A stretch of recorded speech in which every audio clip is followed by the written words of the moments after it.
Hey, Joe, just the threat of the Biden advisory is setting off Chinese officials. The official who's in charge of overseeing Hong Kong has accused the U.S. of attempting to embolden what he described as anti-China troublemakers or Hong Kong agents in the city and vowed that China would retaliate against any further sanctions on Chinese officials. This is coming as the U.S. will reportedly sanction another 7 Chinese officials over Hong Kong's year-old national security law, and also would issue an advisory, likely today, which would say to American companies that they could face electronic surveillance without warrants, scrutiny of corporate customer data, and possible retaliation due to a new Beijing anti-sanction law if they comply with U.S. sanctions. So all of this amounts to what President Biden had described as a deteriorating business climate in the city. The alert is also meant to remind companies, U.S. companies, that they need to understand that there are consequences for engagement with sanctioned Chinese officials. So all of this is coming just a couple of days before the U.S. is sending the Deputy Secretary of State, Wendy Sherman, to Asia. She's going to be visiting a variety of countries. There had been some rumbling that she might be meeting her Chinese counterpart in the port city of Tianjin, but now there have been several reports, Joe, that the Chinese have snubbed that idea.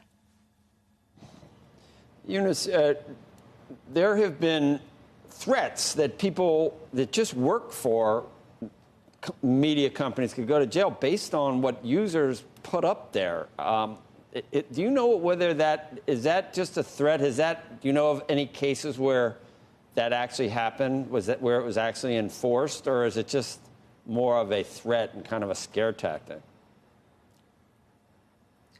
I think that there have been reports that people have had their writings taken down, and there have been several reports of that. But that's not so surprising given the changes that we're seeing in that city and what we see happens here on the mainland. And I think that's what the U.S. government is trying to kind of hammer home to a lot of the businesses in Hong Kong, that the environment is changing. And so they need to understand that the changes there are going to be much more, will not have as much daylight between mainland China as well as Hong Kong. It's hard for me to ask you a question, but I just wonder what the future looks like in terms of Hong Kong and in terms of Taiwan and in terms of, I just wonder how far this really goes.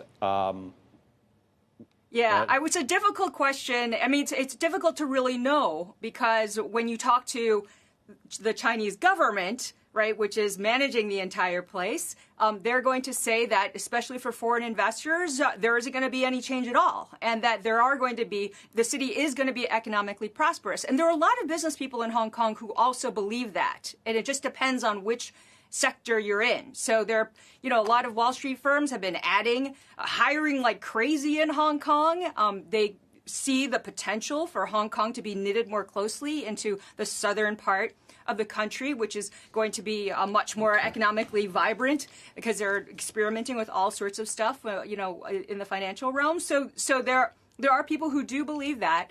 And even though, there are just as many or at least several very loud voices, especially who are activists of the risks of being in Hong Kong because, there is just so much grayness when it comes to the national security law. Shepard Smith here. Thanks for watching CNBC on YouTube.